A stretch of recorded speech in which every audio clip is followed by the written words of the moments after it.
Different questions, perhaps. You're looking at a world that is different than the one when you began. A world where the terminology seemingly has changed. Deficits, bankruptcies, bailouts, swine flu, war, uncertainty, all of those things that we cope with every day. But as members of the class of 2009, may I declare to you that despite what is going on around us, there is hope, and there is hope for you. Whatever your chosen field, whatever your area of study, there is hope.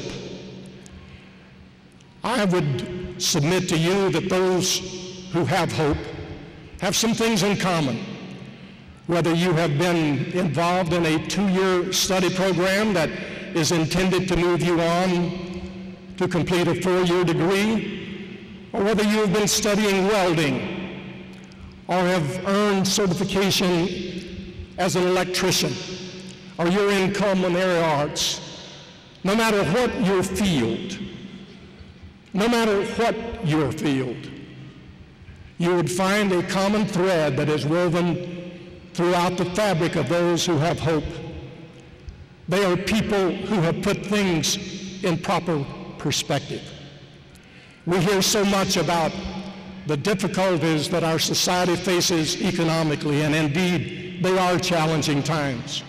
But rarely do we read in our newspaper that 92% of our workforce is employed.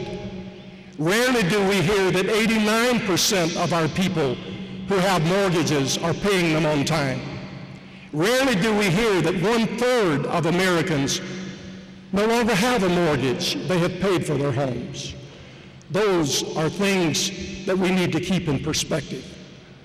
Well, one of my favorite stories and examples of someone who learned to put things in perspective was shared by a single mom in a moment of uncommon transparency.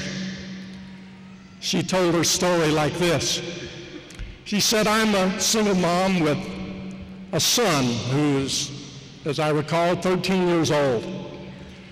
Our budget is tight. My son and I have to divide responsibilities.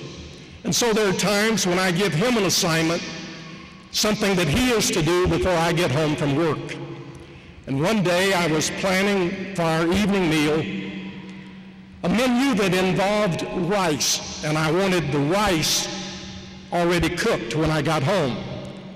And so I told him that morning, now when you get home from school, put on a pot of rice." He knew how to do it. I had taught him how, she said. And I did have a very demanding day. It was a long day. And when I came home that evening, she said, when I opened the door, things were quiet. Too quiet. It was a signal that he was not there. I went in the kitchen. There was no rice on the stove. And I just was really getting angry. I began to prepare our evening meal, and the more I prepared, the angrier I became. And after a bit, he came in.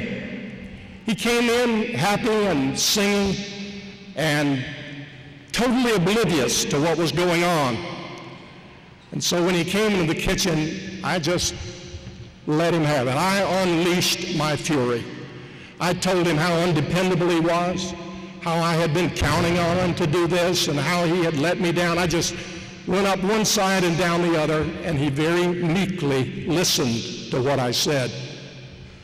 After I had ventilated all of my feelings, he very quietly said, "Mom, you know, you tell me sometimes about other people who work where you do, who have teenagers my age.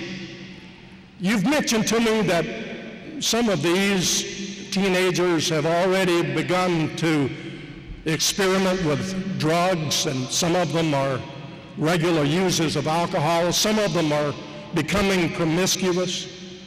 Mom, the next time somebody at work begins to tell you about a teenager that is into drugs or alcohol or a promiscuous lifestyle, you just tell them, wait just a minute. I want to tell you about a real problem. I have a son who doesn't put on the rice.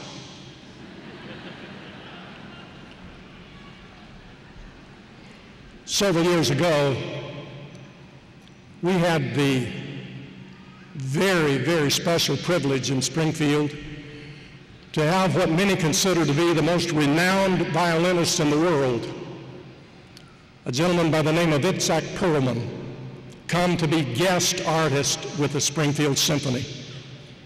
At the time, the symphony was having its concerts in a chapel on the Evangel University campus. As people expected, Mr. Perlman was indeed the world-class musician that we had known him to be. My wife and I were sitting in the balcony enjoying this magnificent music. Seated in front of us was a family, a gentleman and a lady and two children whose ages I would estimate to be a boy that was probably 11 or 12 and a girl slightly older. When intermission time came, the boy who was sitting in front of us turned to his dad, and I heard him say to his dad, "Dad, there are 144 lights in the ceiling in this room, and there are 16 exit lights." And I thought to myself, there's perspective. Sitting, listening to the world's most renowned violinist, and some of us just count the lights. There's hope for people who put things in proper perspective. There's hope for people who are willing to recognize the possibilities that you have, who reject what I would call genetic determinism. That is to say, well, nobody in my family has ever done that. I cannot do it either. No one in my family has ever completed college. You are proof that it can be done. Reject that and recognize the possibilities that you have and the potential that you have.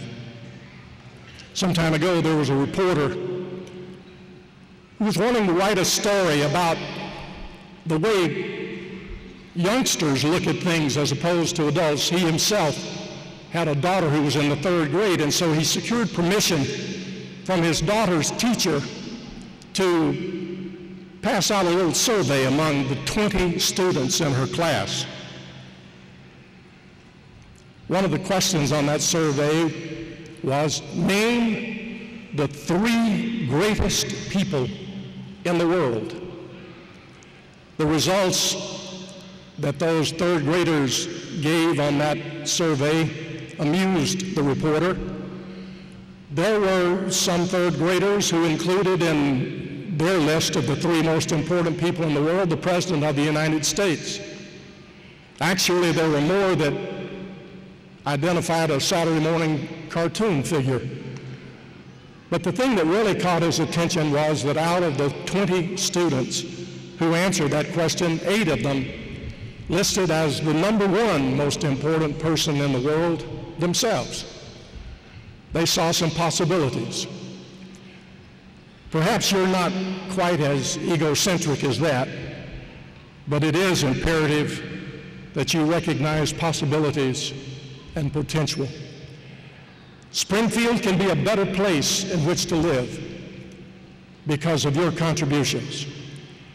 And included in that potential and in those possibilities, there must not be the overlooking of the importance of what some people refer to simply as character, integrity. I would challenge you as the class of 2009, if you're pursuing an additional course of study leading to a baccalaureate degree, to maintain the same diligence that you have already shown.